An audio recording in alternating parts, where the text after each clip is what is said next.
Bom dia, a graça e a paz do nosso Senhor e Salvador Jesus Cristo. Vamos dar continuidade ao nosso projeto 1189, hoje com o capítulo de número 2 do primeiro livro de Reis. Primeiro livro de Reis, capítulo de número 2. Ele tem 46 versículos. Apanhe aí a sua Bíblia, faça uma leitura prévia desse capítulo para que você possa entender o que estamos falando e ter melhor aproveitamento. Também pode entrar em nosso blog site jamaisdesista.com.br, localizar esse texto de 1 Reis 2, intitulado Davi morre e Salomão reina em seu lugar, fazer a sua leitura ali também e nos acompanhar. Você vai encontrar a parte escrita dessa narrativa. Como já tivemos a oportunidade de começar no capítulo 1, estamos vendo a história narrada em Reis. Ou melhor ainda, continuaremos com a história de Samuel, que foi o livro que acabamos de ver. Ou melhor ainda, daremos prosseguimento à história de Deus, que teve início com a criação do mundo e dos homens. A sucessão de Salomão ao trono. Esta primeira subparte também poderá ser dividida em 3 sessões. Veremos, Salomão se torna rei a despeito de toda a oposição. Aliás, essa aí já vimos ontem no capítulo 1. A incumbência de Davi a Salomão, veremos em seguida. E depois nós veremos a morte e o sepultamento de Davi, no capítulo 2 também iniciaremos.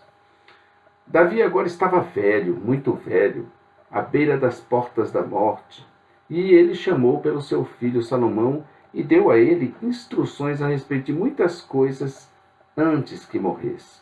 Primeiramente, ele falou com ele, instruindo seu filho no caminho em que deve andar, para ser próspero e abençoado na terra diante de Deus, seu Criador, e diante daquele ao qual iremos prestar contas ao final de nossas vidas, nosso justo juiz. Ele falou da aliança davídica do Senhor com ele, que jamais faltaria descendente para ocupar o seu trono para sempre.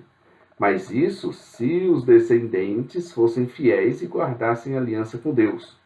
Obviamente que tudo isso teria início com ele, Salomão. Sobre isso também a Bíblia que nós estamos usando, a Bíblia de Estudo de Genebra, nos fala que as instruções de Davi a Salomão repetem, em parte, as promessas transmitidas a Davi pelo profeta Natã, em 2 Samuel, capítulo 7, dos versos 7 a 16, e reafirmadas na oração de Davi, em 2 Samuel 7, dos versos 18 a 29. No entanto, aqui, Davi estava ressaltando a necessidade da fidelidade pactual, a qual deveria ser guardada de todo o coração, de toda a alma, de toda a força, de todo o entendimento, conforme Deuteronômio 4:29 e também 6:5. Em seguida, ele deu instruções claras quanto a certos homens que precisavam ser justiçados, mas que ele não teve a oportunidade por algum motivo. Assim, ele incumbiu a Salomão de corrigir vários defeitos que haviam permanecido impunes durante o seu reinado, e falou a ele de Adonias, falou a ele de Abiatar, de Joabe e de Simei.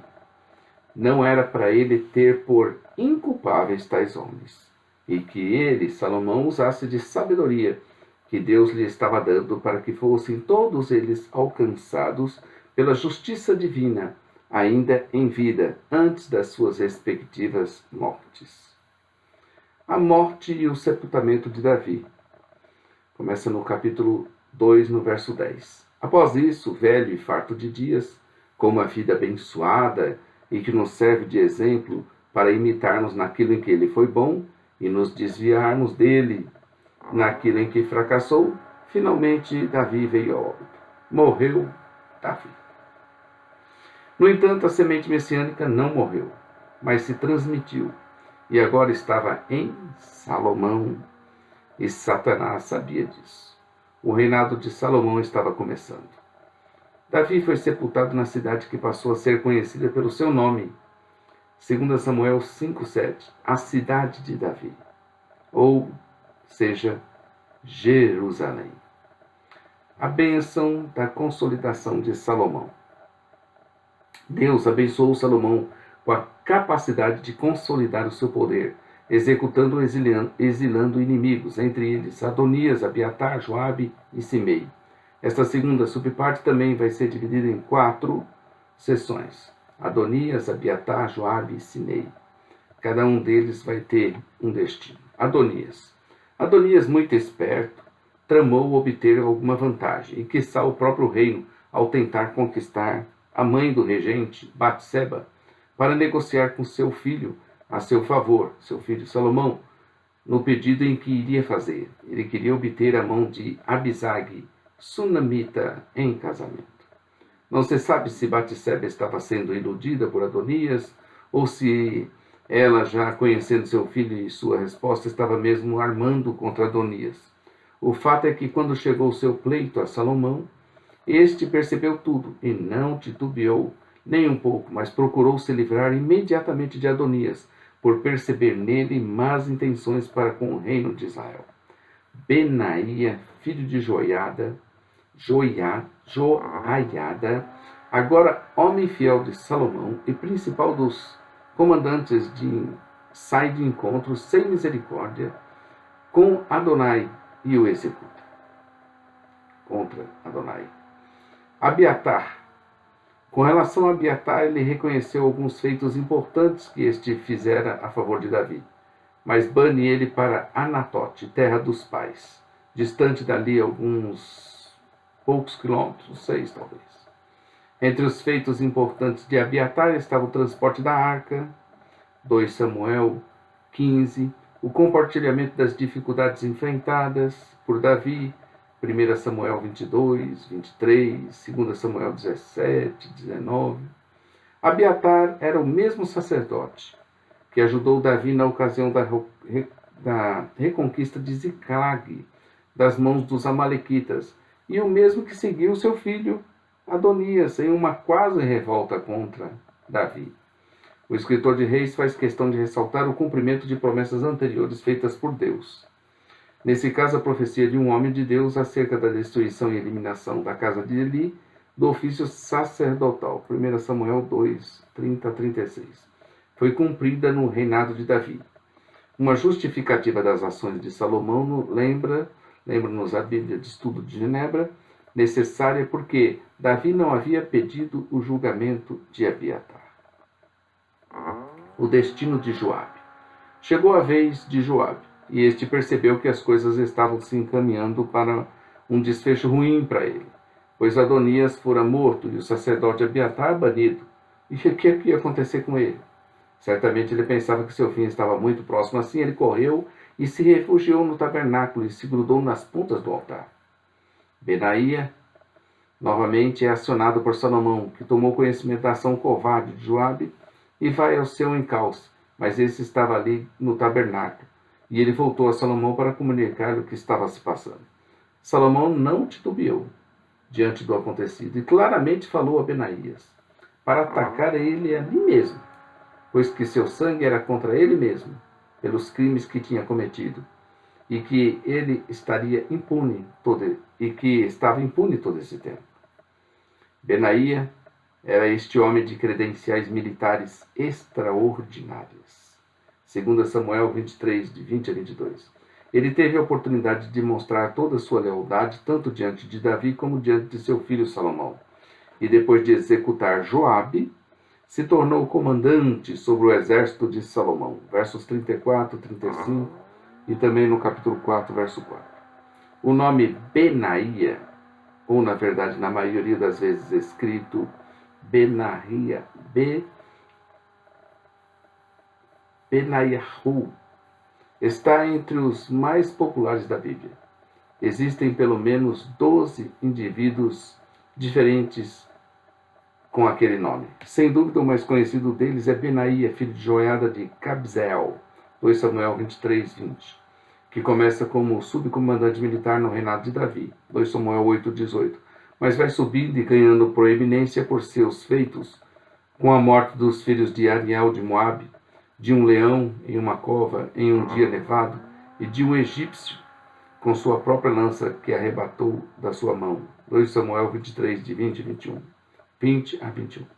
Depois disso, sempre que Davi, ou seu filho e sucessor Salomão, precisava de algo que envolvesse a execução de alguém, Benaías estava sempre apto para executar. Em rápida sucessão, Benaía, cumprindo ordens de Salomão, executou Adonias, filho de Agite, 1 Reis 2:25, general Joabe, e Simei, filho de Gera de Benjamim, 2:46. O destino de Simei, dos versos 36 ao 46 no capítulo 2. Finalmente chegou o momento de apanhar Simei. Salomão, homem sábio e habilidoso, propõe algo que agradou o próprio Simei, que ele não se ausentasse de Jerusalém. No dia que saísse, seria morto. Simei gostou e achou moleza, até que um dia 2 dos seus escravos fugiram. E ele saiu a procurá-los, e saiu fora de Jerusalém, descumprindo o que tinha comprometido com o Salomão. E isso foi do conhecimento de Salomão, que não teve dúvidas, não titubeou diante do acontecido, mas o chamou e lhe fez recordar o acordo que eles tinham feito. E Simei reconheceu o seu erro, sua falha, e ali mesmo foi morto. Simei trouxe os escravos de volta, mas com isso perdeu a sua própria vida. Interessante, né? Ele tinha perdido os escravos que tinham fugido. Foi atrás dos escravos, quebrando o acordo. Na busca, trouxe os escravos que tinham fugido. No entanto, perdeu a vida. Novamente, quem executou as ordens de Salomão foi Benaía, filho de Joiada. É muito engraçada a história da nossa vida, né? Tem hora que é bom a gente ficar quieto no lugar. Com isso, Salomão vai se consolidando e o reino vai se fortalecendo para crescer muito durante seu reinado. E vai crescer. Amanhã iremos ver Salomão com uma experiência incrível com Deus. Será que Salomão pediu sabedoria para Deus? Todo mundo fala que Salomão pediu sabedoria. Mas foi isso mesmo que ele pediu? Veremos amanhã, capítulo 3. Por hoje é só.